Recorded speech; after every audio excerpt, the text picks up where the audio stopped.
ओम नमः शिवाय। शिव पुराण श्री रुद्र संहिता तृतीय खंड 20वां अध्याय। शिवजी के बिछोह से पार्वती का शोक।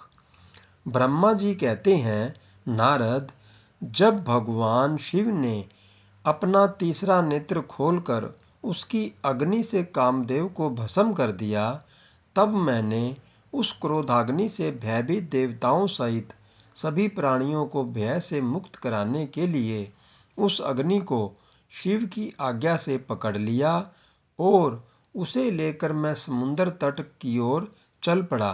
समुद्र को उस क्रोधाग्नि को सौंपकर मैं वापस अपने धाम लौट गया। तब पूरा जगत भय मुक्त होकर पहले की भांति प्रसन्न हो गया। नारद जी ने ब्रह्मा जी से पूछा, हे दयानिधे, आप मुझे यह बताइए कि कामदेव के भस्म हो जाने पर पार्वती देवी ने क्या किया? वे अपनी सखियों के साथ कहाँ गई? हे प्रभु, कृपया मुझे इस बारे में भी बताइए। नारद जी के यह वचन सुनकर ब्रह्मा जी बोले, भगवान शंकर के तीसरे नेत्र से उत्पन्न अग्नि ने जब कामदेव को जलाकर भस्म कर दिया, तब पूरा आकाश गूंजने लगा। यह दृश्य देखकर देवी पार्वती और उनकी सखियां डरकर अपने घर को चली गई। वहां पहुंचकर पार्वती जी ने सारा हाल अपने माता पिता को बताया, जिसे सुनकर उन्हें बड़ा आश्चर्य हुआ। अपनी पुत्री को विहल देखकर हिमालय को बहुत दुख हुआ। हिमालय ने पार्वती के आंसुओं को पोंछकर कहा, पार्वती, डरो मत और रोओ मत। तब हिमालय ने अपनी पुत्री को अनेकों प्रकार से सांत्वना दी। कामदेव को भस्म करने के उपरांत शिवजी वहां से अंतर्ध्यान हो गए। तब शिवजी को वहां न पाकर पार्वती अत्यंत व्याकुल हो गई। उनकी नींद और चैन जाते रहे। वे दुखी और बेचैन रहने लगी। उन्हें कहीं भी सुख शांति का अनुभव नहीं होता था। तब उन्हें अपने रूप के प्रति भी शंका होती थी। पार्वती सोचती कि क्यों मैंने अपनी सखियों द्वारा समझाने पर भी कभी ध्यान नहीं दिया। देवी पार्वती सोते जागते, खाते पीते, नहाते धोते, चलते फिरते और अपनी सखियों के साथ होते हुए भी सिर्फ महादेव जी का ही ध्यान और चिंतन करती थी। इस प्रकार उनका मन शिवजी के बिछोह की वेदना सहन नहीं कर पा रहा था। वे शारीरिक रूप से अपने पिता के घर और हृदय से भगवान शंकर के पास रहती थी। शोक में डूबी पार्वती बार बार मूर्छित हो जाती थी। इससे गिरिराज हिमालय और उनकी पत्नी मैना बहुत दुखी रहती थी। वे पार्वती को समझाने की बहुत कोशिश करते थे, परंतु पार्वती का ध्यान शिवजी की ओर से जरा भी नहीं हटता था। हे देवऋषि नारद, एक दिन देवराज इंद्र की इच्छा से आप घूमते हुए हिमालय पर्वत पर आए। तब शैलराज हिमालय ने आपका बहुत आदर सत्कार किया और आपका कुशल मंगल पूछा। आपको उत्तम आसन पर बैठाकर हिमालय ने सारा वृत्तांत सुनाया। हिमालय ने बताया कि किस प्रकार पार्वती जी ने महादेव जी की सेवा आरंभ की। इसके बाद अपनी पुत्री के शिव पूजन से लेकर कामदेव के भस्म होने तक की सारी कथा आपको सुनाई। यह सब सुनकर आपने गिरिराज हिमालय से कहा कि आप भगवान शिव का भजन करें। तत्पश्चात हिमालय से विदा लेकर आप एकांत में गुमसुम बैठी देवी पार्वती के पास आ गए। तब उनका हित करने की इच्छा से आपने उन्हें इस प्रकार सत्य वचन कहे। आपने कहा, हे पार्वती, तुम मेरी बातें ध्यानपूर्वक सुनो। तुम्हारी यह दशा देखकर ही मैं तुमसे यह बात कह रहा हूँ। तुमने हिमालय पर्वत पर पधारे महादेव जी की सेवा की, परंतु तुम्हारे मन में कहीं न कहीं अहंकार का वास हो गया था। शिव भक्त वत्सल हैं, वे अपने भक्तों पर सदैव अपनी कृपा दृष्टि बनाए रखते हैं। वे विरक्त और महायोगी हैं। तुम्हारे अंदर उत्पन्न हुआ अभिमान को तोड़ने के लिए ही सदाशिव ने ऐसा किया है। अतः तुम उन्हें तपस्या द्वारा प्रसन्न करने का प्रयत्न करो।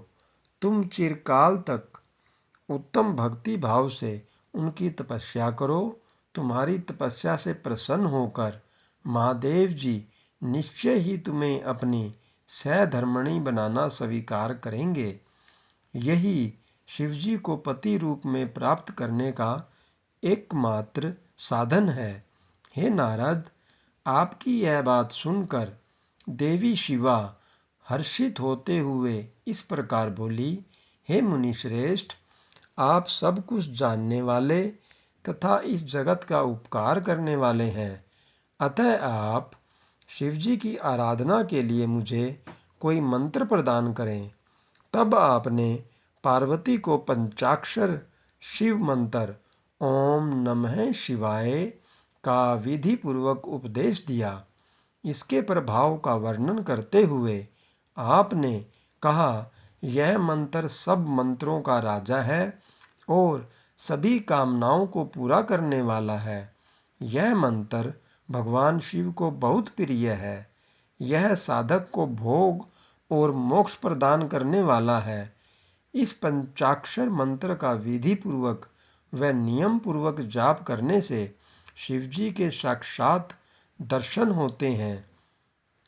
देवी, इस मंत्र का विधि पूर्वक जाप करने से तुम्हारे आराध्य देव करुणा निधान भगवान शिव शीघ्र ही तुम्हारे समक्ष प्रकट हो जाएंगे।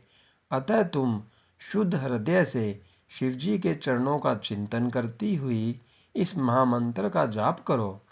इससे तुम्हारे आराध्य देव संतुष्ट होकर तुम्हें दर्शन देंगे। अब देवी पार्वती, तुम इस मंत्र को जपते हुए शिवजी की तपस्या करो। इससे महादेव जी वश में हो जाते हैं। उत्तम भाव से की गई तपस्या से ही मनोवांछित फलों की प्राप्ति होती है। ब्रह्मा जी बोले, नारद, तुम भगवान शिव के प्रिय भक्त हो। तुम अपनी इच्छा अनुसार जगत में भ्रमण करते रहते हो। तुमने देवी पार्वती को सभी कुछ समझाकर देवताओं के हित का कार्य किया। तत्पश्चात तुम स्वर्गलोक को चले गए। तुम्हारी बात सुनकर देवी पार्वती बहुत प्रसन्न हुई। ओम नमः शिवाय। कृपया लाइक करें, शेयर करें और कमेंट करें। अगर आपको कोई विशेष कथा सुननी हो तो उसके बारे में कृपया कमेंट करें और यह भी बताएं कि आपको यह कथा कैसी लगी। इसके लिए भी कमेंट करें। धन्यवाद। जय श्री राम, जय हनुमान। ओम नमः शिवाय। शिव पुराण श्री रुद्र संहिता तृतीय खंड 21वां अध्याय पार्वती की तपस्या। ब्रह्मा जी बोले, हे देव ऋषि नारद, जब तुम पंचाक्षर मंत्र का उपदेश देकर उनके घर से चले आए तो देवी पार्वती मन ही मन बहुत प्रसन्न हुई, क्योंकि उन्हें महादेव जी को पति रूप में प्राप्त करने का साधन मिल गया था। वे जान गई थी कि त्रिलोकीनाथ भगवान शिव को सिर्फ उनकी तपस्या करके ही जीता जा सकता है। तब मन ही मन तपस्या करने का निश्चय करके पार्वती अपने पिता हिमराज और माता मैना से बोली कि मैं शिवजी की तपस्या करना चाहती हूँ। तप के द्वारा ही मेरे शरीर, स्वरूप, जन्म एवं वंश आदि की कृतकृत्या होगी। इसीलिए आप मुझे तप करने की आज्ञा प्रदान करें। उनकी तप करने की बात सुनकर पिता हिमालय ने शहर आज्ञा प्रदान कर दी, परंतु माता मैना ने उन्हें घर से दूर वनों में जाकर तपस्या करने से रोका। पार्वती को रोकते हुए मैना के मुंह से ऊ माँ शब्द निकले, तभी से उनका नाम उमा हो गया। पार्वती के हठ के सामने मैना कुछ न कर सकी। तब खुशी से उन्होंने पार्वती को तपस्या करने की आज्ञा प्रदान कर दी। तत्पश्चात माता पिता की आज्ञा पाकर देवी पार्वती खुशी से मन में शिवजी का स्मरण करते हुए अपनी सखियों को साथ लेकर तपस्या करने के लिए चली गई। रास्ते में पार्वती ने सुंदर वस्त्रों को त्याग दिया तथा वल्कल और मृग चर्म को धारण कर लिया। उत्तम वस्त्रों का त्याग करने के उपरांत देवी गंगोत्री नामक तीर्थ की ओर चल दी। जिस स्थान पर भगवान शंकर ने घोर तपस्या की थी और जहाँ शिवजी ने कामदेव को भस्म कर दिया था, वह स्थान गंगावतरण तीर्थ के नाम से प्रसिद्ध है। वहीं पर देवी पार्वती ने तप करने का निश्चय किया। गौरी के यहाँ तपस्या करने से ही यह पर्वत गौरी शिखर के नाम से प्रसिद्ध हुआ है। उस स्थान पर पार्वती ने अनेक फलों के वृक्ष लगाए। तत्पश्चात पृथ्वी को शुद्ध करके वेदी बनाकर अपनी इंद्रियों को वश में करके मन को एकाग्र कर कठिन तपस्या करनी आरंभ कर दी। ऐसी तपस्या ऋषि मुनियों के लिए भी दुष्कर थी। भयंकर गर्मी के दिनों में पार्वती अपने चारों ओर अग्नि जलाकर बीच में बैठकर ओम नमः शिवाय का जाप करती थी। वर्षा ऋतु में वे किसी चट्टान पर अथवा वेदी पर बैठकर निरंतर जलधारा से भीगती हुई शांत भाव से मंत्र जपती रहती थी। सर्दियों में बिना कुछ खाए ठंडे जल में बैठकर पंचाक्षर मंत्र का जाप करती थी। कभी कभी तो वे पूरी रात बर्फ की चट्टान पर बैठकर ध्यान करती थी। सब कुछ भूलकर वे भगवान शिव के ध्यान में मग्न होकर उनकी ध्यान करती रहती थी। समय मिलने पर अपने द्वारा लगाए गए वृक्षों को पानी देती थी। शुद्ध हृदय वाली पार्वती आंधी, तूफान, कड़ाके की सर्दी, मूसलाधार वर्षा तथा तेज धूप की परवाह किए बगैर निरंतर मनोवांछित फलों के दाता भगवान शिव का ध्यान करती रहती थी। उन पर अनेक प्रकार के कष्ट आए, परंतु उनका मन शिवजी के चरणों में ही लगा रहा। तपस्या के पहले वर्ष में उन्होंने केवल फलाहार किया। दूसरे वर्ष में वे केवल पेड़ के पत्तों को ही खाती थी। इस प्रकार तपस्या करते करते अनेकानेक वर्ष बीतते गए। देवी पार्वती ने सब कुछ खाना पीना छोड़ दिया था। अब वे केवल निराहार रहकर ही शिवजी की आराधना करती थी। तब भोजन हेतु पर्ण का भी त्याग कर देने के कारण देवताओं ने उन्हें अपर्णा नाम दिया। तत्पश्चात देवी पार्वती एक पैर पर खड़ी होकर ओम नमः शिवाय का जाप करने लगी। उनके शरीर पर वल्कल वस्त्र थे तथा मस्तक पर जटाएं थी। इस प्रकार उस तपोवन में भगवान शिव की तपस्या करते करते 30,000 वर्ष बीत गए। 3,000 वर्ष बीत गए। 3,000 वर्ष बीत जाने पर देवी पार्वती को चिंता सताने लगी। वे सोचने लगी कि क्या इस समय महादेव जी यह नहीं जानते कि मैं उनके लिए ही तपस्या कर रही हूँ? फिर क्या कारण है कि वे मेरे पास अभी तक नहीं आए?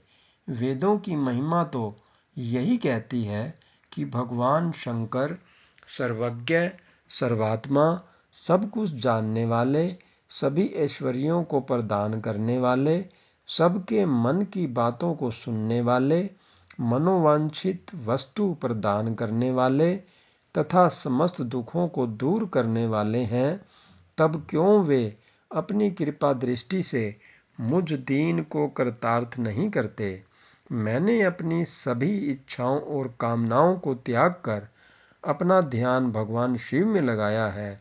भगवान, यदि मैंने पंचाक्षर मंत्र का भक्ति पूर्वक जाप किया हो तो महादेव जी आप मुझ पर प्रसन्न हो। इस प्रकार हर समय पार्वती शिवजी के चरणों के ध्यान में ही मगन रहती थी।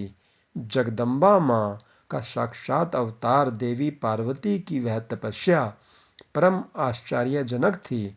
उनकी तपस्या सभी को मुग्ध कर देने वाली थी। उनके तप की महिमा के फलस्वरूप प्राणी और जानवर उनके ध्यान में बाधा नहीं बनते थे। उनकी तपस्या के परिणाम स्वरूप वहाँ का वातावरण बड़ा मनोरम हो गया था। वृक्ष सदा फलों से लदे रहते थे। विभिन्न प्रकार के सुंदर सुगंधित फूल हर समय वहाँ खिले रहते थे। वह स्थान कैलाश पर्वत की सी शोभा पा रहा था तथा पार्वती की तपस्या की सिद्धि का साकार रूप बन गया था। ओम नमः शिवाय। कृपया लाइक करें, शेयर करें और कमेंट करें।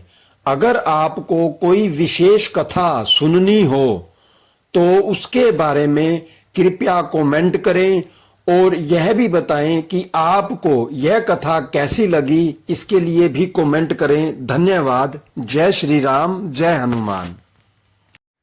ओम नमः शिवाय। शिव पुराण श्री रुद्र संहिता तृतीय खंड 22वां अध्याय। देवताओं का शिवजी के पास जाना। ब्रह्मा जी कहते हैं, मुनीश्वर, भगवान शिव को पति रूप में प्राप्त करने के लिए पार्वती को तपस्या करते करते अनेक वर्ष बीत गए, परंतु भगवान शिव ने उन्हें वरदान तो दूर अपने दर्शन तक न दिए। तब पार्वती के पिता हिमाचल, उनकी माता मैना और मेरु एवं मंदराचल ने आकर पार्वती को बहुत समझाया तथा उनसे वापस घर लौट चलने का अनुरोध किया। तब उन सब की बात सुनकर देवी पार्वती ने विनम्रतापूर्वक कहा, हे पिताजी और माताजी, क्या आप लोगों ने मेरे द्वारा की गई प्रतिज्ञा को भुला दिया है? मैं भगवान शिव को अवश्य ही अपनी तपस्या द्वारा प्राप्त करूंगी। आप निश्चिंत होकर अपने घर लौट जाएं। इसी स्थान पर महादेव जी ने क्रोधित होकर कामदेव को भस्म कर दिया था और वनों को अपनी क्रोधाग्नि में भस्म कर दिया था। उन त्रिलोकीनाथ भगवान शंकर को मैं अपनी तपस्या द्वारा यहाँ बुलाऊंगी। आप सभी यह जानते हैं कि भक्त वत्सल भगवान शिव को केवल भक्ति से ही वश में किया जा सकता है। अपने पिता, माता और भाइयों से ये वचन कहकर देवी पार्वती चुप हो गई। उन्हें समझाने आए उनके सभी परिजन उनकी प्रशंसा करते हुए वापस अपने घर लौट गए। अपने माता पिता के लौटने के पश्चात देवी पार्वती दुगने उत्साह के साथ पुनः तपस्या करने में लीन हो गई। उनकी अद्भुत तपस्या को देखकर सभी देवता, असुर, मनुष्य, मुनि आदि सभी चराचर प्राणियों सहित पूरा त्रिलोक संतृप्त हो उठा। देवता समझ नहीं पा रहे थे कि पूरी प्रकृति क्यों उद्विग्न और अशांत है। यह जानने के लिए इंद्र व सब देवता गुरु बृहस्पति के पास गए। तत्पश्चात वे सभी मुझ विधाता की शरण में सुमेरु पर्वत पर पहुँचे। वहाँ पहुँचकर उन्होंने मुझे हाथ जोड़कर प्रणाम किया तथा मेरी स्तुति की। तब वे मुझसे पूछने लगे कि प्रभु, इस जगत के संतृप्त होने का क्या कारण है? उनका यह प्रश्न सुनकर मैंने त्रिलोकीनाथ भगवान शिव के चरणों का ध्यान करते हुए यह जान लिया कि जगत में उत्पन्न हुआ दहा देवी पार्वती द्वारा की गई तपस्या का ही परिणाम है। अतः सब कुछ जान लेने के उपरांत मैं इस बात को श्री हरि विष्णु को बताने के लिए देवताओं के साथ क्षीर सागर को गया। वहाँ श्री हरि सुखद आसन पर विराजमान थे।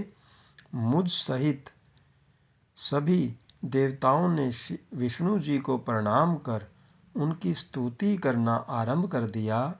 तत्पश्चात मैंने श्री हरि से कहा, हे हरि, देवी पार्वती के उग्र तप से संतृप्त होकर हम सभी आपकी शरण में आए हैं। हम सब की रक्षा कीजिए, भगवान हमें बचाइए।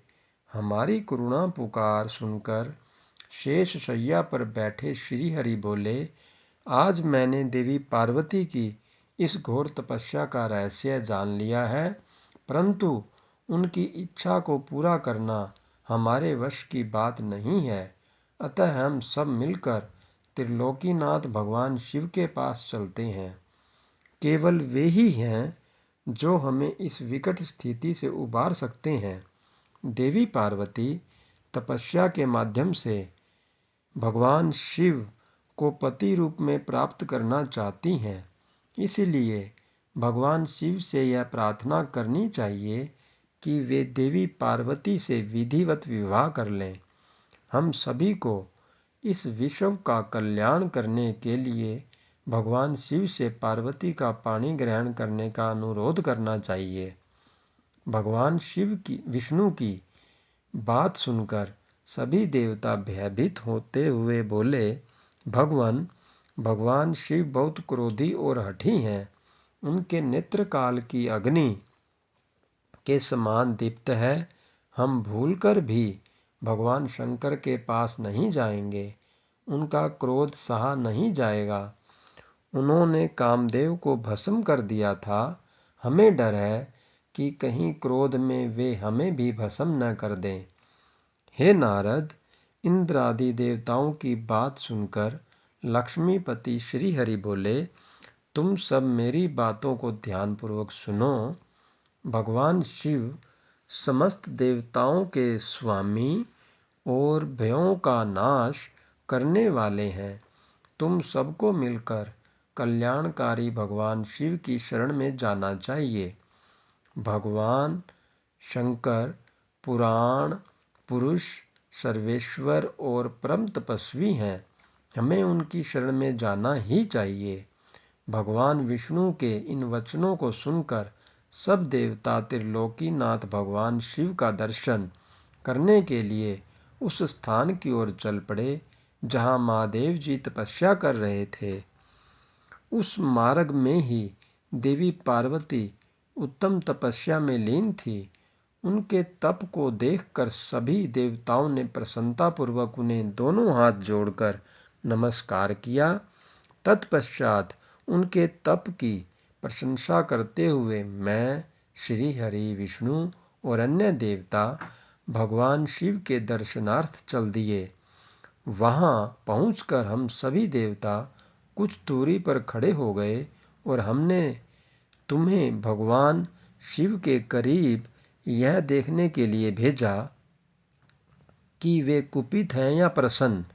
नारद, तुम भगवान शिव के परम भक्त हो तथा उनकी कृपा से सदा निर्भय रहते हो, इसीलिए तुम भगवान शिव के निकट गए तथा तुमने उन्हें प्रसन्न देखा। फिर तुम वापस लौटकर हम सभी के पास आए तथा उनकी प्रसन्नता के बारे में हमें बताया। तब हम सब भगवान शिव के करीब गए। भगवान शिव सुखपूर्वक प्रसन्न मुद्रा में बैठे हुए थे। भक्त वत्सल भगवान शिव चारों ओर से अपने गुणों से घिरे हुए थे और तपस्वी का रूप धारण करके योगपट पर आसीन थे। मैंने, श्री हरि और अन्य देवताओं ने भगवान शिव शंकर को प्रणाम करके वेदों और उपनिषदों द्वारा ज्ञात विधि से उनकी स्तुति की। ओम नमः शिवाय। कृपया लाइक करें, शेयर करें और कमेंट करें। अगर आपको कोई विशेष कथा सुननी हो तो उसके बारे में कृपया कमेंट करें और यह भी बताएं कि आपको यह कथा कैसी लगी। इसके लिए भी कमेंट करें। धन्यवाद। जय श्री राम, जय हनुमान। ओम नमः शिवाय। शिव पुराण श्री रुद्र संहिता तृतीय खंड 23वां अध्याय शिव से विवाह करने का अनुरोध। ब्रह्मा जी कहते हैं, हे नारद, देवताओं ने वहां पहुंचकर भगवान शिव को प्रणाम करके उनकी स्तुति की। वहां उपस्थित नंदीश्वर भगवान शिव से बोले, प्रभु, देवता और मुनि संकट में पड़कर आपकी शरण में आए हैं। सर्वेश्वर, आप उनका उद्धार करें। दयालु नंदी के इन वचनों को सुनकर भगवान शिव ने धीरे धीरे आंखें खोल दी। समाधि से विरत होकर परम ज्ञानी परमात्मा भगवान शंकर देवताओं से बोले, हे ब्रह्मा जी, हे श्री हरि विष्णु एवं अन्य देवताओं, आप सब यहाँ एक साथ क्यों आए हैं? आपके आने का क्या प्रयोजन है? आप सभी को साथ देखकर लगता है कि अवश्य ही कोई महत्वपूर्ण बात है। अतः आप मुझे उस बात से अवगत कराएं। भगवान शंकर के ये वचन सुनकर सभी देवताओं का भय पूर्णतः दूर हो गया और वे प्रसन्न होकर भगवान विष्णु को देखने लगे।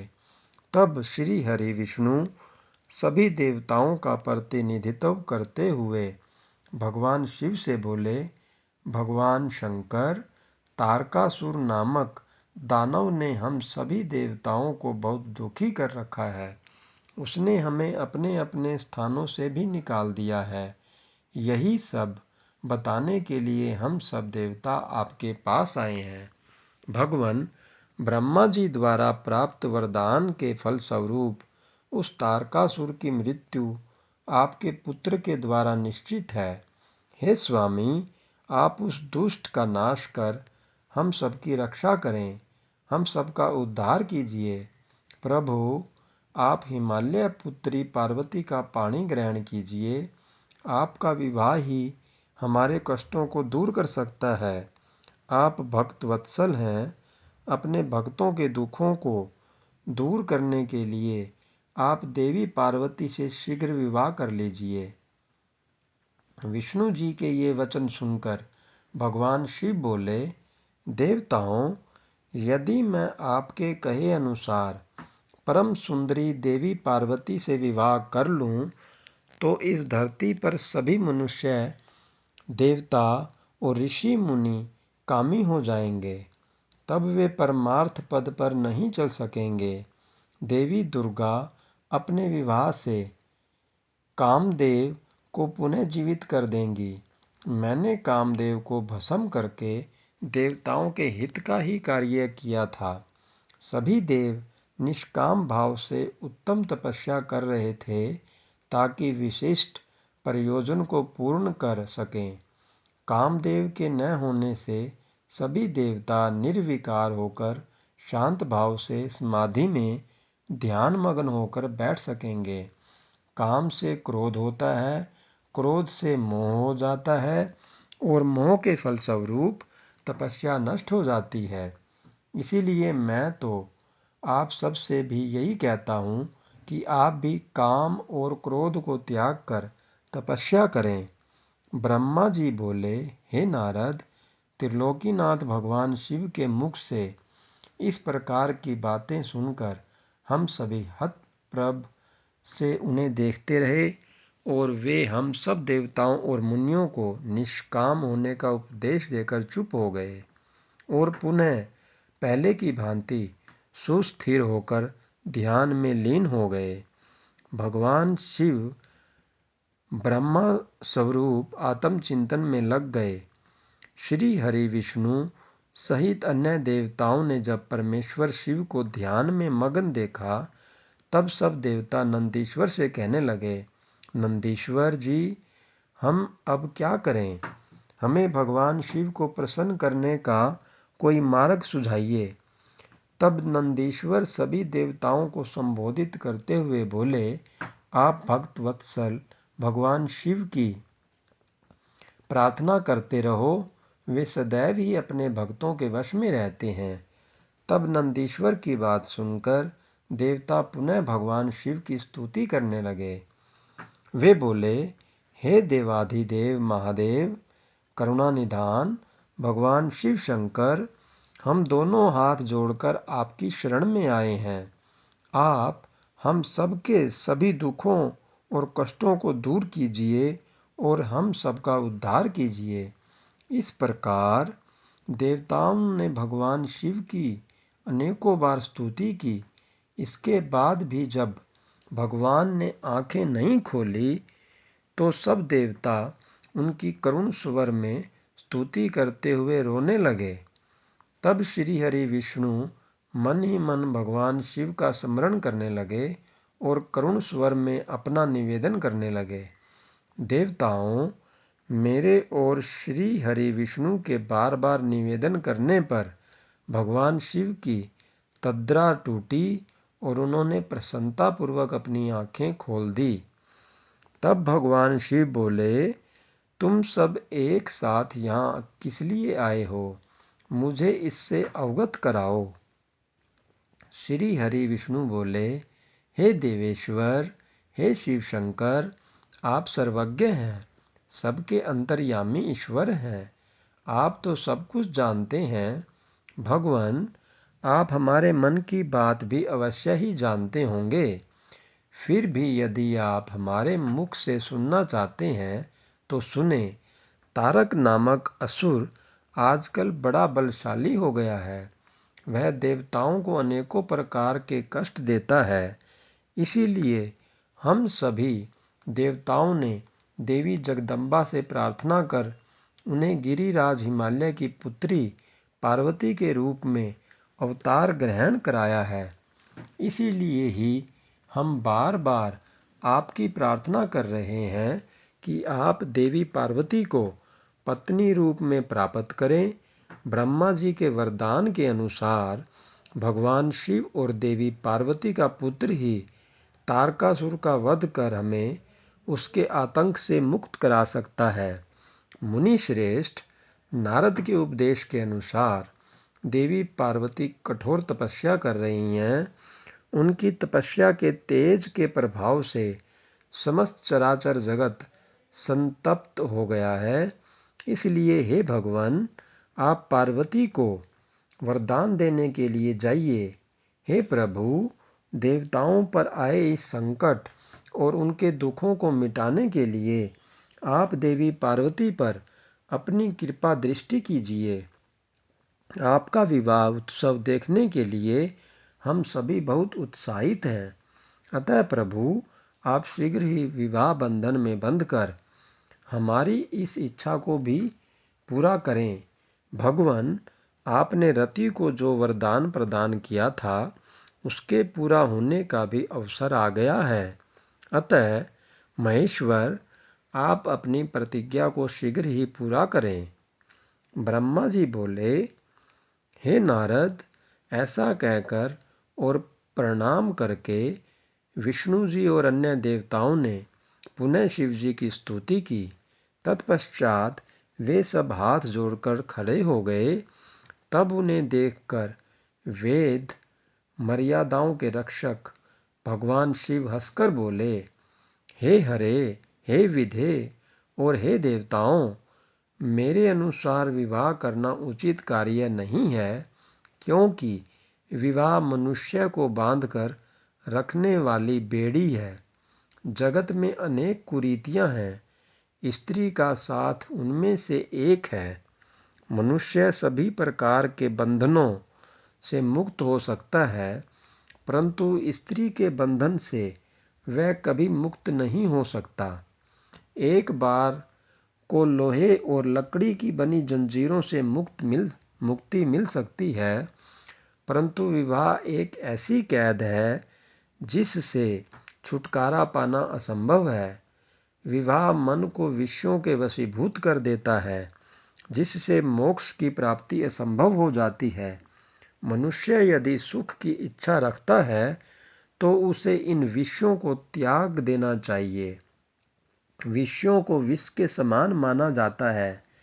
इन सब बातों का ज्ञान होते हुए भी मैं आप सबकी प्रार्थना को सफल करूँगा, क्योंकि मैं सदैव ही अपने भक्तों के अधीन रहता हूँ। मैंने अपने भक्तों की रक्षा के लिए अनेक कष्ट सहे हैं। हे हरे और हे विधे, आप तो सब कुछ जानते ही हैं। मेरे भक्तों पर जब जब विपत्ति आती है तब तब मैं उनके सभी कष्टों को दूर करता हूँ। भक्तों के अधीन होने के कारण मैं उनके हित में अनुचित कार्य भी कर बैठता हूँ। भक्तों के दुखों को मैं हमेशा दूर करता हूँ। तारकासुर ने तुम्हें जो दुख दिए हैं उन्हें मैं भली भांति जानता हूँ। उनको मैं अवश्य ही दूर करूँगा। जैसा कि आप सभी जानते हैं, मेरे मन में विवाह करने की कोई इच्छा नहीं है। फिर भी पुत्र प्राप्ति हेतु मैं देवी पार्वती का पाणी ग्रहण अवश्य करूँगा। अब तुम सब देवता निर्भय और निडर होकर अपने अपने धाम को लौट जाओ। मैं तुम्हारे कार्य की सिद्धि अवश्य करूँगा। इसलिए अपनी सभी चिंताओं को त्याग कर सभी शहर से अपने घर जाओ। ऐसा कहकर भगवान शिव शंकर पुनः मौन हो गए और समाधि में बैठकर ध्यान में मग्न हो गए। तत्पश्चात विष्णु जी और मैं देवराज इंद्र सहित सभी देवता अपने अपने धामों को खुशी से लौट आए। ओम नमः शिवाय। कृपया लाइक करें, शेयर करें और कमेंट करें। अगर आपको कोई विशेष कथा सुननी हो तो उसके बारे में कृपया कमेंट करें और यह भी बताएं कि आपको यह कथा कैसी लगी। इसके लिए भी कमेंट करें। धन्यवाद। जय श्री राम, जय हनुमान। ओम नमः शिवाय। शिव पुराण श्री रुद्र संहिता तृतीय खंड 24वां अध्याय। सप्तऋषियों द्वारा पार्वती की परीक्षा। ब्रह्मा जी कहते हैं, देवताओं के अपने अपने निवास पर लौट जाने के उपरांत भगवान शिव पार्वती की तपस्या की परीक्षा लेने के विषय में सोचने लगे। वे अपने परात पर माया रहित स्वरूप का चिंतन करने लगे। वैसे तो वे सर्वेश्वर और सर्वज्ञ हैं, वे ही सबके रचनाकार और परमेश्वर हैं। उस समय देवी पार्वती बहुत कठोर तप कर रही थी। उस तपस्या को देखकर स्वयं भगवान शिव भी आश्चर्यचकित हो गए। उनकी अटूट भक्ति ने शिवजी को विचलित कर दिया। तब भगवान शिव ने सप्त ऋषियों का स्मरण किया। उनके स्मरण करते ही सातों ऋषि वहां आ गए। वे अत्यंत प्रसन्न थे और अपने सौभाग्य की सराहना कर रहे थे। उन्हें देखकर शिवजी हंसते हुए बोले, आप सभी परम हितकारी व सभी वस्तुओं का ज्ञान रखने वाले हैं। गिरिराज हिमालय की पुत्री पार्वती इस समय सुस्थिर होकर शुद्ध हृदय से गौरी शिखर पर्वत पर घोर तपस्या कर रही है। उनकी इस तपस्या का एकमात्र उद्देश्य मुझे पति रूप में प्राप्त करना है। उन्होंने अपनी सभी कामनाओं को त्याग दिया है। मुनिवरों, आप सब मेरी इच्छा से देवी पार्वती के पास जाएं और उनकी दृढ़ता की परीक्षा लें। भगवान शिव की आज्ञा पाकर सातों ऋषि देवी पार्वती के तपस्या वाले स्थान पर चले गए। वहाँ देवी पार्वती तपस्या में लीन थी। उनका मुख तप पुंज से प्रकाशित था। उन उत्तम व्रतधारी सप्तऋषियों ने हाथ जोड़कर मन ही मन देवी पार्वती को प्रणाम किया। तत्पश्चात ऋषि बोले, हे देवी गिरिराज नंदिनी, हम आपसे यह जानना चाहते हैं कि आप किस लिए यह तपस्या कर रही हैं। आप इस तप के द्वारा किस देवता को प्रसन्न करना चाहती हैं और आपको किस फल की इच्छा है?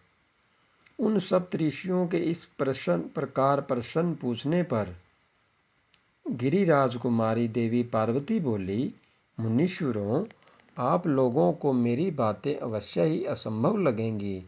साथ ही मुझे इस बात की भी आशंका है कि आप लोग मेरा परिहास उड़ाएंगे, परंतु फिर भी जब आपने मुझसे कुछ पूछा है तो मैं आपको इसका उत्तर अवश्य दूंगी। मेरा मन एक बहुत उत्तम कार्य के लिए तपस्या कर रहा है। वैसे तो यह कार्य होना बहुत मुश्किल है, तथापि मैं इसकी सिद्धि हेतु पूरे मनोयोग से कार्य कर रही हूँ।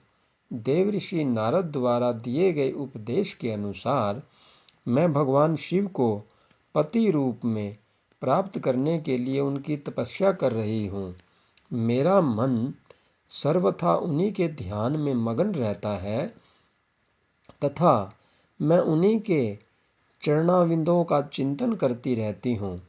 देवी पार्वती का यह वचन सुनकर सप्तऋषि हंसने लगे और पार्वती को तपस्या मार्ग से निवृत्त करने के उद्देश्य से मिथ्या वचन बोलने लगे।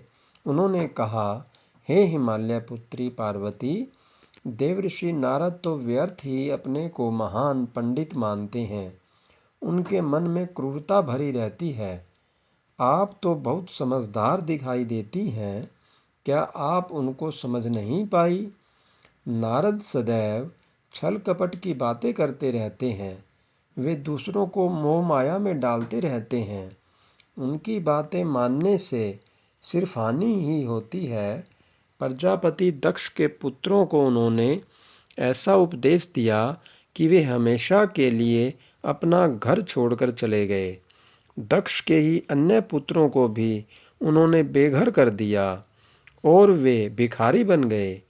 विद्याधर चित्रकेतु का नारद ने घर उजाड़ दिया। प्रहलाद को भक्ति मार्ग पर चलवाकर और उन्हें अपना शिष्य बनाकर उन्होंने हिरण्यकश्यपु से प्रहलाद पर बहुत से अत्याचार करवाए। मुनि नारद सदैव लोगों को अपनी मीठी मीठी वाणी द्वारा मोहित करते हैं, फिर अपनी इच्छानुसार सबसे कार्य करवाते हैं। वे केवल शरीर से ही शुद्ध दिखाई देते हैं, जबकि उनका मन मलिन और क्लेश युक्त रहता है। वे सदैव हमारे साथ रहते हैं, इसीलिए हम उन्हें भली भांति जानते और पहचानते हैं। हे देवी, आप तो अत्यंत विद्वान और परम ज्ञानी जान पड़ती हैं। भला आप कैसे नारद द्वारा मूर्ख बन गई?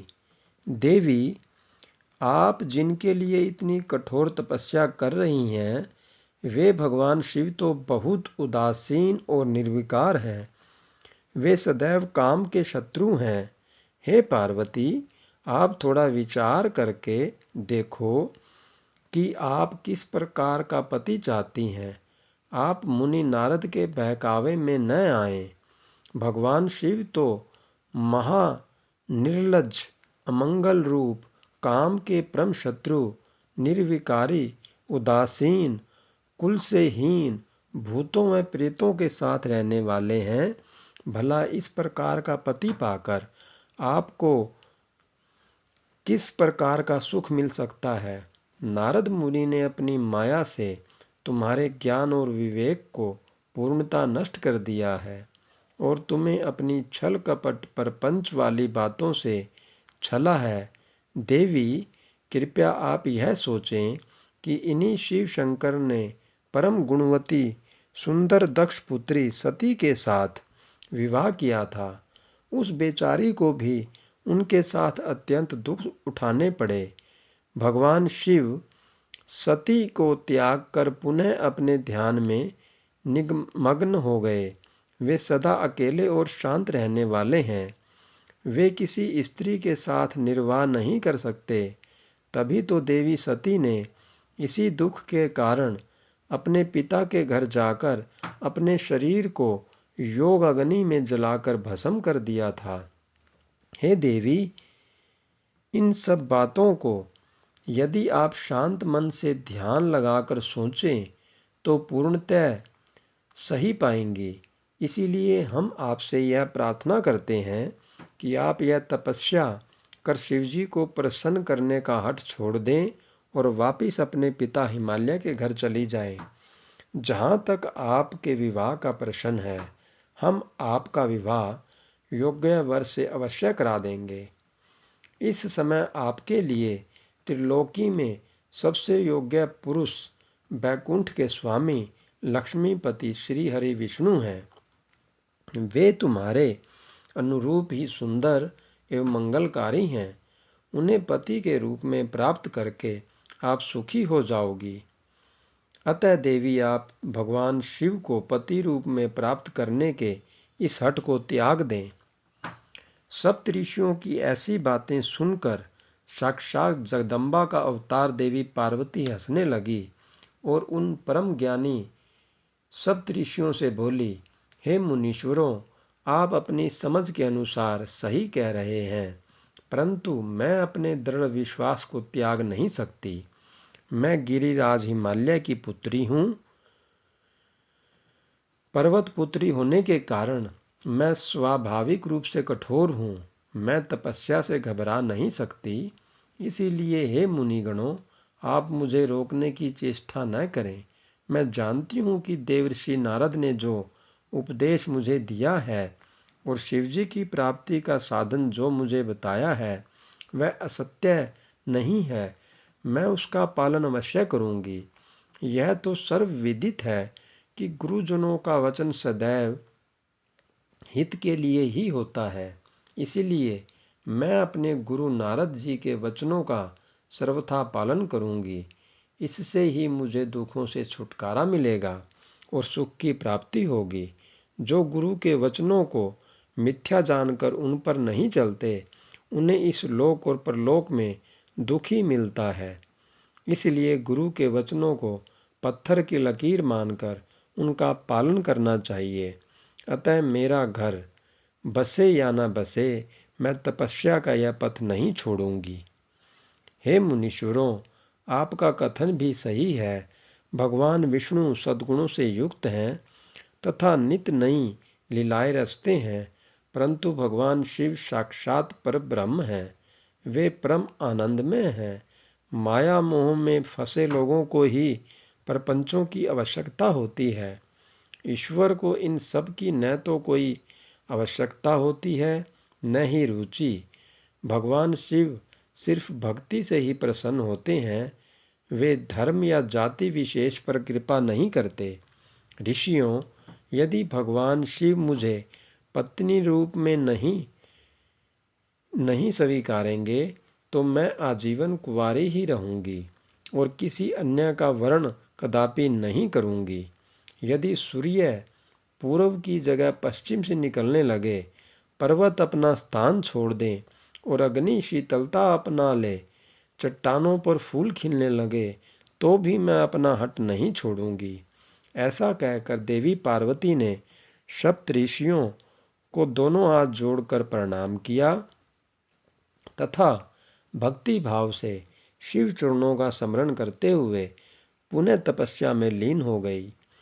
तब पार्वती के श्रीमुख से उनका दृढ़ निश्चय सुनकर सप्तऋषि बहुत प्रसन्न हुए और उनकी जय जयकार करने लगे। उन्होंने पार्वती को तपस्या में सफल होकर भगवान शिव से मनोवांछित वरदान प्राप्त करने का आशीर्वाद दिया। तत्पश्चात देवी पार्वती की तपस्या की परीक्षा लेने गए सप्तऋषि उन्हें प्रणाम करके प्रसन्न मुद्रा में भगवान शिव को वहाँ हुई सभी बातों का ज्ञान कराने के लिए शीघ्र उनके धाम की ओर चल दिए। तब भगवान शिव शंकर के पास पहुंचकर सप्तऋषियों ने उनके समीप जाकर दोनों हाथ जोड़कर उन्हें प्रणाम किया और उनकी स्तुति की। तत्पश्चात सप्तऋषियों ने महादेव जी को सारा वृत्तांत बताया। फिर प्रभु शिव की आज्ञा पाकर सप्तऋषि स्वर्गलोक चले गए। ओम नमः शिवाय। कृपया लाइक करें, शेयर करें और कमेंट करें।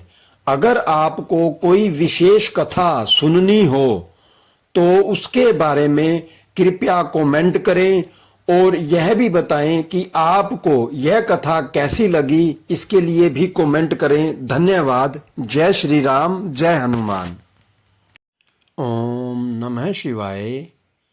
शिव पुराण श्री रुद्र संहिता तृतीय खंड 25वां अध्याय शिवजी द्वारा पार्वती जी की तपस्या की परीक्षा करना। ब्रह्मा जी बोले, हे मुनि श्रेष्ठ नारद, सप्तऋषियों ने पार्वती जी के आश्रम से आकर त्रिलोकीनाथ भगवान शिव को वहाँ का सारा वृतांत सुनाया। सप्तऋषियों के अपने लोक चले जाने के पश्चात शिवजी ने देवी पार्वती की तपस्या की स्वयं परीक्षा लेने के बारे में सोचा। परीक्षा लेने के लिए महादेव जी ने एक तपस्वी का रूप धारण किया और उस स्थान की ओर चल दिए जहाँ पार्वती तपस्यारत थी। आश्रम में पहुंचकर उन्होंने देखा देवी पार्वती वेदी पर बैठी हुई थी और उनका मुखमंडल चंद्रमा की कला के समान तजो दीप्त था। भगवान शिव ब्राह्मण देवता का रूप धारण करके उनके सम्मुख पहुँचे। ब्राह्मण देवता को आया देखकर पार्वती ने भक्तिपूर्वक उनका फल फूलों से पूजन सत्कार किया। पूजन के बाद देवी पार्वती ने ब्राह्मण देवता से पूछा, हे ब्राह्मण देव, आप कौन हैं और कहाँ से पधारे हैं? मुनीश्वर, आपके परम तेज से यह पूरा वन प्रकाशित हो रहा है। कृपया कर मुझे अपने यहाँ आने का कारण बताइए। तब ब्राह्मण रूप धारण किए हुए महादेव जी बोले, मैं इच्छा अनुसार विचरने वाला ब्राह्मण हूँ। मेरा मन प्रभु के चरणों का ही ध्यान करता है। मेरी बुद्धि सदैव उन्हीं का स्मरण करती है। मैं दूसरों को सुखी करके खुश होता हूँ। देवी, मैं एक तपस्वी हूँ, पर आप कौन हैं? आप किसकी पुत्री हैं और इस समय इस निर्जन वन में क्या कर रही हैं? हे देवी, आप इस दुर्लभ और कठिन तपस्या से किसे प्रसन्न करना चाहती हैं? तपस्या या तो ऋषि मुनि करते हैं या फिर भगवान के चरणों में ध्यान लगाना वृद्धों का काम है। भला इस तरुणावस्था में आप क्यों घर के ऐशो आराम को त्याग कर ब्रह्मचर्य का पालन करती हुई तपस्विनी का जीवन जी रही हैं? आप किस तपस्वी की धर्मपत्नी हैं और पति के समान तप कर रही हैं? हे देवी, अपने बारे में मुझे जानकारी दीजिए कि आपका क्या नाम है और आपके पिता का क्या नाम है। किस प्रकार आप तप के प्रति आसक्त हो गई? क्या आप वेद माता गायत्री हैं, लक्ष्मी हैं अथवा सरस्वती हैं? देवी पार्वती बोली, हे मुनि श्रेष्ठ, न तो मैं वेद माता गायत्री हूँ, न लक्ष्मी और न ही सरस्वती हूँ। मैं गिरिराज हिमालय की पुत्री पार्वती हूँ। पूर्व जन्म में मैं प्रजापति दक्ष की पुत्री सती थी, परंतु मेरे पिता दक्ष द्वारा मेरे पति भगवान शिव का अपमान देखकर मैंने योग अग्नि द्वारा अपने शरीर को जलाकर भस्म कर दिया था।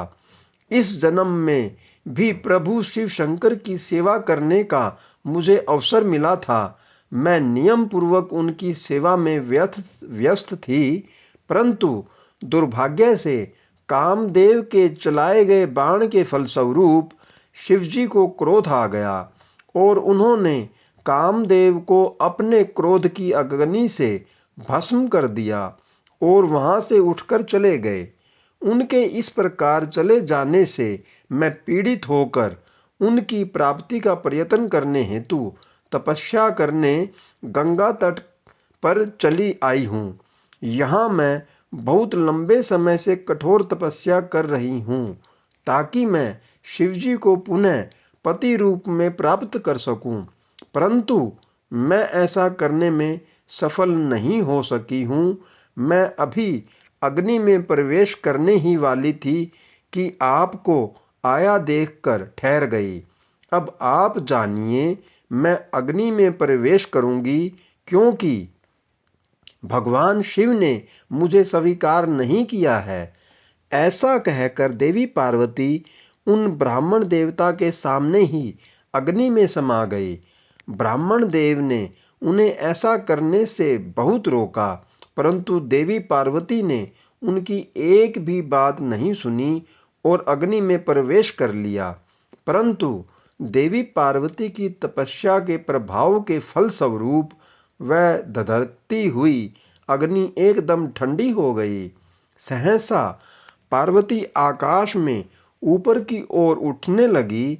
तब ब्राह्मण रूप धारण किए हुए भगवान शिव हंसते हुए बोले, हे देवी, तुम्हारे शरीर पर अग्नि का कोई प्रभाव न पड़ना तुम्हारी तपस्या की सफलता का ही सूचक है, परंतु तुम्हारी मनोवांछित इच्छा का पूरा न होना तुम्हारी असफलता को दर्शाता है। अतः देवी, तुम मुझ ब्राह्मण से अपनी तपस्या के मनोरथ को बताओ। शिवजी के इस प्रकार पूछने पर उत्तम व्रत का पालन करने वाली देवी पार्वती ने अपनी सखी को उत्तर देने के लिए कहा।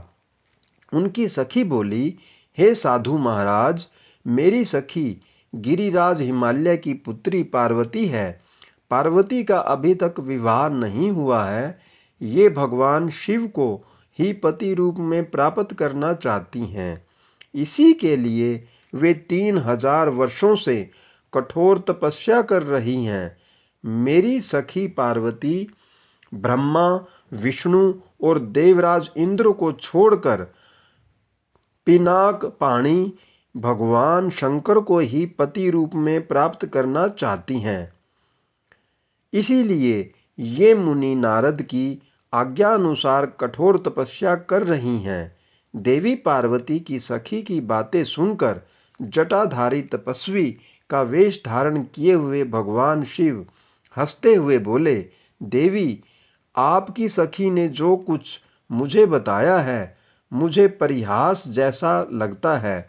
यदि फिर भी यही सत्य है तो पार्वती, आप स्वयं इस बात को स्वीकार करें और मुझसे इस बात को कहें।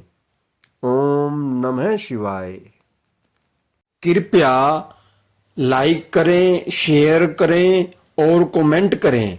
अगर आपको कोई विशेष कथा सुननी हो तो उसके बारे में कृपया कमेंट करें और यह भी बताएं कि आपको यह कथा कैसी लगी। इसके लिए भी कमेंट करें। धन्यवाद। जय श्री राम, जय हनुमान। ओम नमः शिवाय। शिव पुराण श्री रुद्र संहिता तृतीय खंड 26वां अध्याय। पार्वती को शिवजी से दूर रहने का आदेश। पार्वती बोली, हे जटाधारी मुनि, मेरी सखी ने जो कुछ भी आपको बताया है वह बिल्कुल सत्य है। मैंने मन, वाणी और क्रिया से भगवान शिव को ही पति रूप में वर्ण किया है। मैं जानती हूँ कि महादेव जी को पति रूप में प्राप्त करना बहुत ही दुर्लभ कार्य है। फिर भी मेरे हृदय में और मेरे ध्यान में सदैव वे ही निवास करते हैं। अतः उन्हीं की प्राप्ति के लिए ही मैंने इस तपस्या के कठिन मार्ग को चुना है। यह सब ब्राह्मण को बताकर देवी पार्वती चुप हो गई। उनकी बातों को सुनकर ब्राह्मण देवता बोले, हे देवी, अभी कुछ समय पूर्व तक मेरे मन में यह जानने की प्रबल इच्छा थी कि क्यों आप कठोर तपस्या कर रही हैं, परंतु देवी, आपके मुख से यह सब सुनकर मेरी जिज्ञासा पूरी तरह शांत हो गई है। देवी, आपके किए गए कार्य के अनुरूप ही इसका परिणाम होगा, परंतु यदि यह तुम्हें सुख देता है तो यही करो। यह कहकर ब्राह्मण जैसे ही जाने के लिए उठे, वैसे ही देवी पार्वती उन्हें प्रणाम करके बोली, हे विप्रवर, आप कहाँ जा रहे हैं? कृपया यहाँ कुछ देर और ठहरिए और मेरे हित की बात कहिए। देवी पार्वती के ये वचन सुनकर साधु का वेश धारण किए हुए भगवान शिव वहीं ठहर गए और बोले, हे देवी, यदि आप वाकई मुझे यहाँ रोककर मुझसे अपने हित की बात सुनना चाहती हैं तो मैं आपको अवश्य ही समझाऊंगा, जिससे आपको अपने हित का स्वयं ज्ञान हो जाएगा। देवी, मैं स्वयं भी महादेव जी का भक्त हूँ, इसीलिए उन्हें अच्छी प्रकार से जानता हूँ। जिन भगवान शिव को आप अपना पति बनाना चाहती हैं, वे प्रभु शिव शंकर सदैव अपने शरीर पर भस्म धारण किए रहते हैं। उनके सिर पर जटाएं हैं, शरीर पर वस्त्रों के स्थान पर वे बाघ की खाल पहनते हैं और चादर के स्थान पर वे हाथी की खाल ओढ़ते हैं। हाथ में भीख मांगने के लिए कटोरे के स्थान पर खोपड़ी का प्रयोग करते हैं। सांपों के अनेक झुंड उनके शरीर पर सदा लिपटे रहते हैं। जहर को वे पानी की भांति पीते हैं। उनके नेत्र लाल रंग के और अत्यंत डरावने लगते हैं। उनका जन्म कब, कहाँ और किससे हुआ, यह आज तक भी कोई नहीं जानता। वे घर गृहस्थी के बंधनों से सदा ही दूर रहते हैं। उनकी 10 भुजाएं हैं। देवी, मैं यह नहीं समझ पाता हूँ कि शिवजी को अपना पति क्यों बनाना चाहती हो। आपका विवेक कहाँ चला गया है। प्रजापति दक्ष ने अपनी पुत्री सती को सिर्फ इसलिए ही अपने यज्ञ में नहीं बुलाया क्योंकि वे कपालधारी भिक्षुक की भार्या हैं। उन्होंने अपने यज्ञ में शिव के अतिरिक्त सभी देवताओं को भाग दिया। इसी अपमान से क्रोधित होकर सती ने अपने प्राणों को त्याग दिया था। देवी, आप अत्यंत सुंदर एवं स्त्रियों में रत्न स्वरूप हैं। आपके पिता गिरिराज हिमालय समस्त पर्वतों के राजा हैं। फिर क्यों आप इस उग्र तपस्या द्वारा भगवान शिव को पति रूप में पाने का प्रयास कर रही हैं। क्यों आप सोने की मुद्रा के बदले कांच को खरीदना चाहती हैं। सुगंधित चंदन को छोड़कर अपने शरीर पर कीचड़ क्यों मलना चाहती हैं। सूर्य के तेज को छोड़कर क्यों जुगनू की चमक पाना चाहती हैं। सुंदर मुलायम वस्त्रों को त्याग कर क्यों चमड़े से अपने शरीर को ढकना चाहती हैं। क्यों राजमहल को छोड़कर वनों और जंगलों में भटकना चाहती हैं। आपकी बुद्धि को क्या हो गया है, जो आप देवराज इंद्र एवं अन्य देवताओं को, जो कि रत्नों के भंडार के समान है, छोड़कर लोहे को अर्थात शिवजी को पाने की इच्छा करती हैं। सच तो यह है कि इस समय मुझे आपके साथ शिवजी का संबंध परस्पर विरुद्ध दिखाई दे रहा है। कहाँ आप और कहाँ महादेव जी। आप चंद्रमुखी हैं तो शिव जी पंचमुखी। आपके नेत्र कमलदल के समान हैं तो शिवजी के 3 नेत्र सदैव क्रोधित दृष्टि ही डालते हैं। आपके केश अत्यंत सुंदर हैं, जो कि काली घटाओं के समान प्रतीत होते हैं। वहीं भगवान शिव के सिर के जटाजूट के विषय में सभी जानते हैं। आप सुंदर कोमल साड़ी धारण करती हैं तो शिवजी कठोर हाथी की खाल का उपयोग करते हैं। आप अपने शरीर पर चंदन का लेप करती हैं तो वे हमेशा अपने शरीर पर चिता की भस्म लगाए रहते हैं। आप अपनी शोभा बढ़ाने हेतु दिव्य आभूषण धारण करती हैं तो शिवजी के शरीर पर सदैव सर्प लिपटे रहते हैं। कहाँ मृदंग की मधुर ध्वनि, कहाँ डमरू की डमडम। देवी पार्वती, महादेव जी सदा भूतों की दी हुई बलि को स्वीकार करते हैं। उनका यह रूप इस योग्य नहीं है कि उन्हें अपना सर्वांग सौंपा जा सके। देवी, आप परम सुंदरी हैं। आपका यह अद्भुत और उत्तम रूप शिवजी के योग्य नहीं है। आप ही सोचें, यदि उनके पास धन होता तो क्या वे इस तरह नंगे रहते। सवारी के नाम पर उनके पास एक पुराना बैल है। कन्या के लिए योग्य वर ढूंढते समय वर की जिन जिन विशेषताओं और गुणों को देखा परखा जाता है, शिवजी में वह कोई भी गुण मौजूद नहीं है। और तो और आपके प्रिय कामदेव जी को भी उन्होंने अपनी क्रोधाग्नि से भस्म कर दिया था। साथ ही उस समय आपको छोड़कर चले जाना आपका अनादर करना ही था। हे देवी, उनकी जात पात, ज्ञान और विद्या के बारे में सभी अनजान हैं। पिशाच ही उनके सहायक हैं। उनके गले में विष दिखाई देता है। वे सदैव सबसे अलग थलग रहते हैं। इसलिए आपको भगवान शिव के साथ अपने मन को कदापि नहीं जोड़ना चाहिए। आपके और उनके रूप और सभी गुण अलग अलग हैं, जो कि परस्पर एक दूसरे के विरोधी जान पड़ते हैं। इसी कारण मुझे आपका और महादेव जी का संबंध रुचिकर नहीं लगता है। फिर भी जो आपकी इच्छा हो वैसा ही करो। वैसे मैं तो यह चाहता हूँ कि आप असत की ओर से अपना मन हटा लें। यदि यह सब नहीं करना चाहती हैं तो आपकी इच्छा, जो चाहो करो। अब मुझे और कुछ नहीं कहना है। उन ब्राह्मण मुनि की बातों को सुनकर देवी पार्वती बहुत दुखी हुई। अपने प्राण प्रिय त्रिलोकीनाथ शिव के विषय में कठोर शब्दों को सुनकर उन्हें बहुत बुरा लगा। वे मन ही मन क्रोधित हो गई, लेकिन मन ही मन यह भी सोच रही थी कि शिव के सौंदर्य को स्थूल दृष्टि से देखने परखने का प्रयास करने वाले कैसे जान सकते हैं। संसारी व्यक्ति मंगल अमंगल को अपने सुख के साथ जोड़कर देखता है, वह सत्य को कहाँ देख पाता है। इस तरह विवेक द्वारा अपने मन को समझा बुझाकर अपने को संयत करते हुए देवी पार्वती कहने लगी, ओम नमः शिवाय। कृपया लाइक करें, शेयर करें और कमेंट करें। अगर आपको कोई विशेष कथा सुननी हो तो उसके बारे में कृपया कमेंट करें और यह भी बताएं कि आपको यह कथा कैसी लगी। इसके लिए भी कमेंट करें। धन्यवाद। जय श्री राम, जय हनुमान। ओम नमः शिवाय।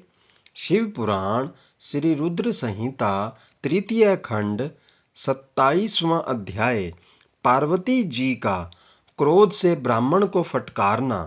पार्वती बोली, हे ब्राह्मण देवता, मैं तो आपको परम ज्ञानी महात्मा समझ रही थी, परंतु आपका भेद मेरे सामने पूर्णतः खुल चुका है।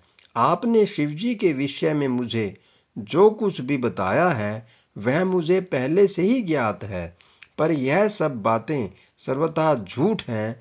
इनमें सत्य कुछ भी नहीं है। आपने तो कहा था कि आप शिवजी को अच्छी प्रकार से जानते हैं।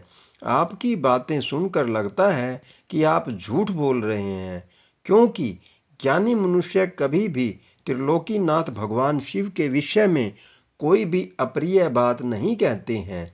यह सही है कि लीलावश शिवजी कभी कभी अद्भुत वेश धारण कर लेते हैं, परंतु सच्चाई तो यह है कि वे साक्षात पर ब्रह्म हैं। वे ही परमात्मा हैं।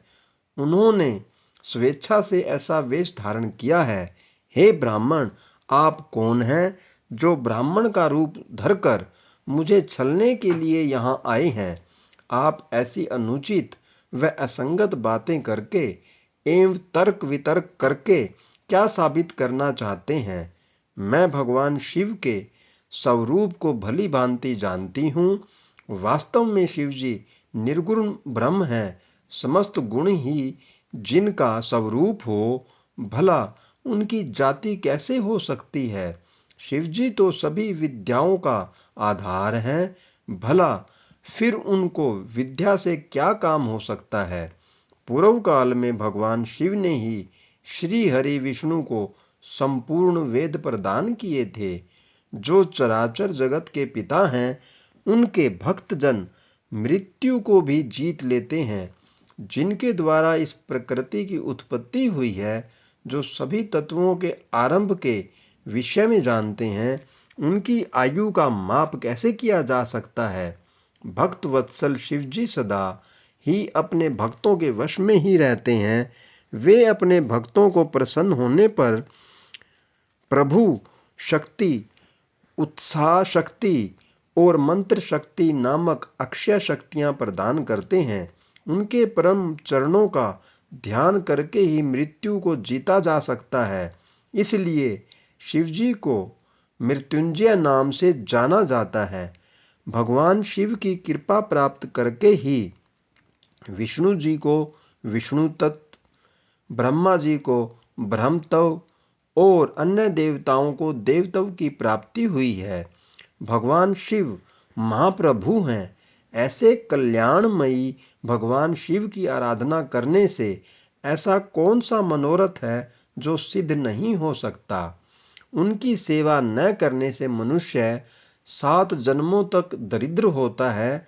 वहीं दूसरी ओर उनका भक्तिपूर्वक पूजन करने से सदैव के लिए लक्ष्मी की प्राप्ति होती है। भगवान शिव के समक्ष 8 सिद्धियां सिर झुकाकर इसलिए नृत्य करती हैं कि भगवान उनसे सदा संतुष्ट रहें। भला ऐसे भगवान शिव के लिए कोई भी वस्तु कैसे दुर्लभ हो सकती है। भगवान शिव का स्मरण करने से ही सबका मंगल होता है। इनकी पूजा के प्रभाव से ही उपासक की सभी कामनाएं सिद्ध हो जाती हैं। ऐसे निर्विकारी भगवान शिव में भला विकार कहाँ से और कैसे आ सकता है। जिस मनुष्य के मुख में सदैव शिव का मंगलकारी नाम रहता है, उसके दर्शन मात्र से ही सब पवित्र हो जाते हैं। आपने कहा था कि वे अपने शरीर पर चिता की भस्म लगाते हैं। यह पूर्णतः सत्य है, परंतु उनके शरीर पर लगी हुई यह भस्म जब जमीन पर गिरकर झड़ती है, तो क्यों सभी देवता उस भस्म को अपने मस्तक पर लगाकर अपने को धन्य समझते हैं। अर्थात उनके स्पर्श मात्र से ही अपवित्र वस्तु भी पवित्र हो जाती है। भगवान शिव ही इस जगत के पालनकर्ता, सृष्टिकर्ता और संहारक हैं। भला उन्हें कैसे साधारण बुद्धि द्वारा जाना जा सकता है। उनके निर्गुण रूप को आप जैसे लोग कैसे जान सकते हैं। दुराचारी और पापी मनुष्य भगवान शिव के स्वरूप को नहीं समझ सकते। जो मनुष्य अपने अहंकार और अज्ञानता के कारण शिव तत्व की निंदा करते हैं, उसके जन्म का सारा पुण्य भस्म हो जाता है। हे ब्राह्मण, आपको ज्ञानी महात्मा जानकर मैंने आपकी पूजा की है, परंतु आपने शिवजी की निंदा करके अपने साथ साथ मुझे भी पाप का भागी बना दिया है। आप घोर शिवद्रोही हैं। शास्त्रों में बताया गया है कि शिवद्रोही का दर्शन हो जाने पर शुद्धिकरण हेतु स्नान करना चाहिए तथा प्रायश्चित करना चाहिए। यह कहकर देवी पार्वती का क्रोध और बढ़ गया और वे बोली, अरे दुष्ट, तुम तो कह रहे थे कि तुम शंकर को जानते हो, परंतु सच तो यह है कि तुम उन सनातन शिवजी को नहीं जानते हो। भगवान शिव परम ज्ञानी, सत्पुरुषों के प्रियतम व सदैव निर्विकार रहने वाले हैं। वे मेरे अभिष्ट देव हैं। ब्रह्मा और विष्णु भी सदा महादेव जी को नमन करते हैं। सारे देवताओं द्वारा शिवजी को आराध्य माना जाता है। काल भी सदा उनके अधीन रहता है। वे भक्त वत्सल शिव शंकर ही सर्वेश्वर हैं और हम सबके परमेश्वर हैं। वे दीन दुखियों पर अपनी कृपा दृष्टि बनाए रखते हैं। उन्हीं महादेव जी को पति के रूप में प्राप्त करने हेतु ही मैं शुद्ध हृदय से इस वन में घोर तपस्या कर रही हूँ कि वे मुझे अपनी कृपा दृष्टि से कृतार्थ कर मेरे मन की इच्छा पूरी करें। ऐसा कहकर देवी पार्वती चुप हो गई और निर्विकार होकर पुनः शांत मन से शिवजी का ध्यान करने लगी। उनकी बातों को सुनकर ब्राह्मण देवता ने जैसे ही कुछ कहना चाहा, पार्वती ने मुंह फेर लिया और अपनी सखी विजया से बोली, सखी, इस अधम ब्राह्मण को रोको। यह बहुत देर से मेरे आराध्य प्रभु शिव की निंदा कर रहा है। अब पुनः उनके ही विषय में कुछ बुरा भला कहना चाहता है। शिव निंदा करने वाले के साथ साथ शिव निंदा सुनने वाला भी पाप का भागी बन जाता है। अतः भगवान शिव के उपासकों को शिव निंदा करने वाले का वध कर देना चाहिए। यदि शिव निंदा करने वाला कोई ब्राह्मण हो तो उसका त्याग कर देना चाहिए तथा उस स्थान से दूर चले जाना चाहिए। यह दुष्ट ब्राह्मण है, अतः हम इसका वध नहीं कर सकते, इसीलिए हमें इसका तुरंत त्याग कर देना चाहिए। हमें इसका मुंह भी नहीं देखना चाहिए। हम सब आज इसी समय इस स्थान को छोड़कर किसी दूसरे स्थान पर चले जाते हैं, ताकि इस अज्ञानी ब्राह्मण से पुनः हमारी भेंट न हो। इस प्रकार कहकर देवी पार्वती ने जैसे ही कहीं और चले जाने के उद्देश्य से अपना पैर आगे बढ़ाया, वैसे ही भगवान शिव अपने साक्षात रूप में उनके सामने प्रकट हो गए। देवी पार्वती ने अपने ध्यान के दौरान शिव के जिस स्वरूप का स्मरण किया था, शिवजी ने उन्हें उसी रूप के साक्षात दर्शन करा दिए। साक्षात भगवान शिव शंकर को इस तरह अनायास ही अपने सामने पाकर गिरिजा नंदनी पार्वती का सिर शर्म से झुक गया। तब भगवान शिव देवी पार्वती से बोले, हे प्रिय, आप मुझे यहाँ अकेला छोड़कर कहाँ जा रही हैं? देवी, मैं आपकी इस कठोर तपस्या से अत्यंत प्रसन्न हुआ हूँ। मैंने सभी देवताओं एवं ऋषि मुनियों से आपकी तपस्या और दृढ़ निश्चय की प्रशंसा सुनी है, इसलिए आपकी परीक्षा लेने की ठान कर मैं आपके सामने चला आया हूँ। अब आप मुझसे कुछ भी मांग सकती हैं, क्योंकि मैं जान चुका हूँ आप अप्रतिम सौंदर्य की प्रतिमा होने के साथ साथ ज्ञान, बुद्धि और विवेक का अनूठा संगम है। आज आपने अपने उत्तम भक्ति भाव से मुझे अपना खरीदा हुआ दास बना दिया है। सुस्थिर चित्त वाली देवी गिरिजा, मैं जान गया हूँ कि आप ही मेरी सनातन पत्नी हैं। मैंने अनेकों प्रकार से बार बार आपकी परीक्षा ली है।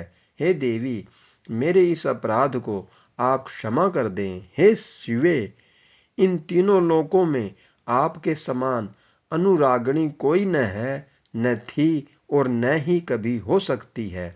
मैं आपके अधीन हूँ। देवी, आपने मुझे पति बनाने का उद्देश्य मन में लेकर ही यह कठिन तपस्या की है, अतः आपकी इस इच्छा को पूरा करना मेरा धर्म है। देवी, मैं शीघ्र ही आपका पाणी ग्रहण कर आपको अपने साथ कैलाश पर्वत पर ले जाऊंगा। देवाधिदेव महादेव जी के इन वचनों को सुनकर गिरिजा नंदनी पार्वती के आनंद की कोई सीमा नहीं रही। वे अत्यंत प्रसन्न हुई। हर्षातिरेक से उनकी तपस्या करते हुए सारा कष्ट पल में ही दूर हो गया। उनकी सारी थकावट तुरंत ही दूर हो गई। पार्वती अपनी तपस्या की सफलता और त्रिलोकीनाथ भक्त वत्सल महादेव जी के साक्षात दर्शन पाकर कृतार्थ हो गई और उनके सभी दुख क्लेश पल भर में ही दूर हो गए। ओम नमः शिवाय। कृपया लाइक करें, शेयर करें और कमेंट करें। अगर आपको कोई विशेष कथा सुननी हो तो उसके बारे में कृपया कमेंट करें और यह भी बताएं कि आपको यह कथा कैसी लगी। इसके लिए भी कमेंट करें। धन्यवाद। जय श्री राम, जय हनुमान।